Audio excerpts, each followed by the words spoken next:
दुसरीकडे आरोपांचं खंडन करताना इम्तियाज जलील यांच्याकडून निदाचं समर्थन झालं। निदा खुनी किंवा अतिरेकी आहे का असा प्रश्न जलील यांनी विचारला। शिरसाटांच्या आरोपामुळे जलील यांची आगपाखड झाली। शिरसाट यांचे सर्व आरोप जलील यांनी फेटाळले, तर माझा आणि निदा खानचा काहीही संबंध नाही असं जलील यांनी म्हटलं। मात्र नगरसेवक मतीन पटेलवर झालेल्या आरोपांवर त्यांनी सावध प्रतिक्रिया दिली आहे। मी आत्ताच मुंबईहून आलोय, मी माहिती घेतो असं मोघम उत्तर त्यांनी दिलंय। मात्र तसं करताना निदा खानचं समर्थन करायला ते विसरले नाहीत। निदा खान ही खुनी किंवा अतिरेकी आहे का? तिने कुणाच्या घरावर दरोडा टाकलाय का? तिच्यावर चार्जशीटमध्ये कुठले आरोप निश्चित होतात ते पाहू, अशा शब्दांमध्ये जलील यांनी निदाला पाठीशी घातलं।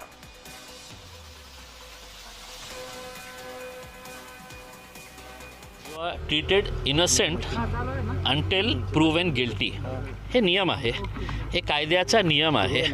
म्हणजे माझ्यावर कोणीतरी आरोप केला तर मी दोषी हे नाही होतो की क्रिमिनल नाही होतो, अशा प्रकारचे आरोप होतात। आणि माझा विश्वास आहे की जे प्रकरणामध्ये नाशिक पोलीस बघत आहे ते नियमाप्रमाणे आपलं काम करत असेल। माझी अपेक्षा हेच आहे। इम्तियाज जलीलचं नाव घेण्यामागचं कारण असं होतं की यांनी यापूर्वी नाशिकला जाऊन तिची पाठराखण केली होती। मग एखादा आरोपी जेव्हा निष्पन्न होतो त्याला लपवणं हा सुद्धा एक गुन्हा आहे। हा गुन्हा इम्तियाज जलील आणि त्या एमआयएम पार्टीच्या लोकांनी केलेला आहे। पोलिसांनी आपली पूर्ण ताकद या आरोपीच्या मागे लावली पाहिजे। आणि महत्वाचा, आरोपीला लपवणं हा सुद्धा एक गुन्हा आहे। याच्यामध्ये इम्तियाज जलील आणि त्यांच्या सहकाऱ्यांना सह आरोपी हे केलंच पाहिजे। तर यामुळे राजकीय आरोप प्रत्यारोप सुरू झालेले आहे। कुठेतरी निदा खानला पाठीशी जलील घालतायत का असा प्रश्न उपस्थित करण्यात येतोय। इम्तियाज जलील यांनी माध्यमांशी बोलताना हे वक्तव्य केलं। शिरसाटांच्या आरोपामुळे जलील यांची आगपाखड झाली, ती माध्यमांसमोर दिसली। अधिक माहिती या संदर्भात घेणार आहोत आमचे प्रतिनिधी विजय चिडे यांच्याकडून। विजय, आपण पाहतोय निदा खानमुळे एमआयएम कुठेतरी अडचणीत आलेली आहे आणि अशात इम्तियाज जलील यांचं हे वक्तव्य वादात सापडतंय। नक्कीच परिणिता, जर बघितलं तर छत्रपती संभाजीनगर मधून रात्रीच नाशिकच्या काही पथकाने जे आहे ते निदा खानीला अटक केल्याचं पाहायला मिळालं। पण त्यानंतर एमआयएम जी आहे ती अडचणीत आल्याची आपल्याला पाहायला मिळत आहे। कारण एमआयएमच्या नगरसेवकांनी या महिलेला आश्रय दिल्याचं पाहायला मिळालं होतं। त्यानंतर पोलीस जे आहे त्या पोलिसांनी मतीन पटेल या व्यक्तीला देखील नोटीस बजावलेली आहे। नाशिक पोलिसांनी संपूर्ण कारवाई जी आहे ती केलेली आहे। त्यानंतर आता माजी खासदार इम्तियाज जलील यांच्या घरी देखील आर्थिक गुन्हा शाखेचे अधिकारी जे आहेत ते दाखल झाले होते। त्यांच्या त्या ठिकाणी चर्चा देखील केलेली आहे। मात्र यावरती बोलणं जे आहे ते आता आर्थिक गुन्हा शाखेच्या अधिकाऱ्यांनी टाळल्याचं देखील पाहायला मिळालं। मी वैयक्तिक कामानिमित्त इम्तियाज जलील यांच्या घरी आलो अशी देखील माहिती जी आहे ती त्यांनी दिलेली आहे। माध्यमाला देखील त्यांनी या बाबतीत बोलणं जे आहे ते टाळल्याचं आपल्याला पाहायला मिळालं होतं। मात्र इम्तियाज जलील यांच्या घरी तब्बल अर्धा तास जे आहे ते त्यांनी चर्चा देखील केल्याची पाहायला मिळाली होती। थोड्याच वेळापूर्वी जर बघितलं तर इम्तियाज जलील यांनी देखील प्रतिक्रिया दिली होती। कारण ती फक्त जाती मुस्लिम आहे म्हणून तिला टार्गेट केलं जात असल्याची देखील प्रतिक्रिया जी आहे ती इम्तियाज जलील यांनी दिल्याची पाहायला मिळाली। त्यामुळे आता कुठेतरी इम्तियाज जलीलचं आता त्यांचा जे नगरसेवक आहे मतीन पटेल हा देखील अडचणीत आल्याचा पाहायला मिळत आहे। कारण त्याचा देखील सिम कार्ड आणि मोबाईल जे आहे ते आता पोलिसांनी नाशिक पोलिसांनी जे आहे ते जप्त केलेले आहे। त्याच्यावरती देखील आरोपी जे आहे ते त्याला केल्याचं माहिती मिळत आहे। आणि सध्या इम्तियाज जलील देखील या संदर्भात जे आहे ते चर्चा करत असल्याचं आपल्याला पाहायला मिळत होतं। पोलीस देखील त्यांच्या घरी पोहोचले होते, त्यांच्यासोबत चर्चा देखील झालेली आहे।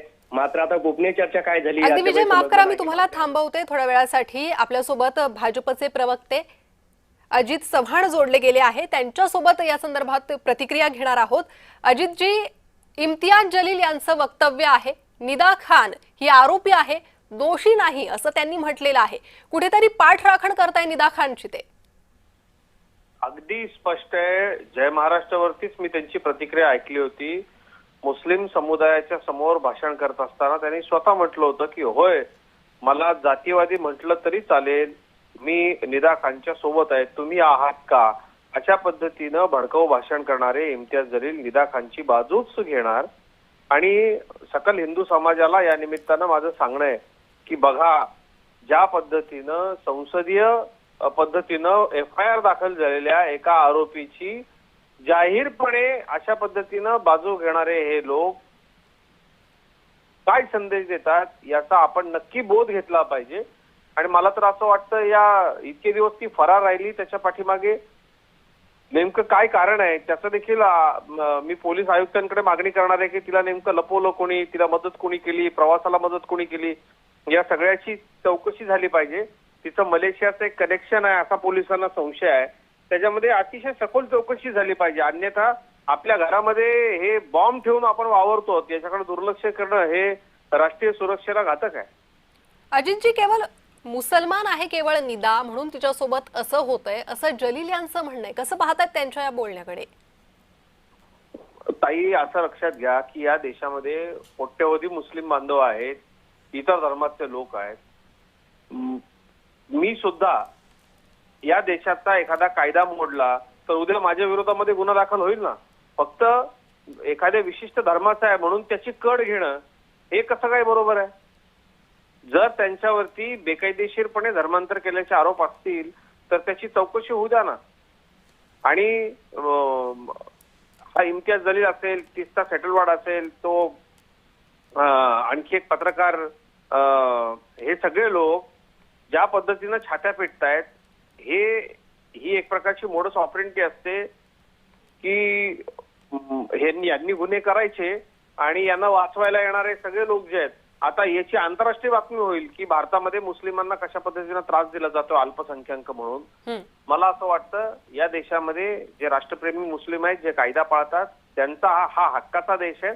परंतु ज्यांना या देशामध्ये शरियाचं राज्य लागू करायचंय, जे कट्टरवादी आहेत, जे गजवाई हिंदसाठी काम करतात, जे संविधानाच्या विरोधामध्ये आणि जे हिंदूंच्या विरोधामध्ये, त्यांच्या विरोधामध्ये निश्चितपणे अशा पद्धतीनं यापुढे होत राहील. मला जय महाराष्ट्राच्या माध्यमातून आणखी सांगणं हे आहे की राज्यामध्ये सरकार जर विरोधी विचाराचं असतं, जेव्हा विरोधी विचाराचं होतं त्यावेळेला या घटना किती मोठ्या प्रमाणावरती घडत असतील याचा सुद्धा विचार केला गेला पाहिजे. इम्तियाज जलील हे धर्मद्वेषानं पछाडलेले एक राजकारणी आहेत आणि आपल्या लोकांनी काहीही केलं. अगदी अजितजी, त्यामुळे आता इम्तियाज जलील यांचं हे वक्तव्य आणखी काय काय पडसाद या वक्तव्यानंतर पडतात त्याकडेही लक्ष लागलेलं आहे. धन्यवाद तुम्ही दिलेल्या या सविस्तर प्रतिक्रियेसाठी.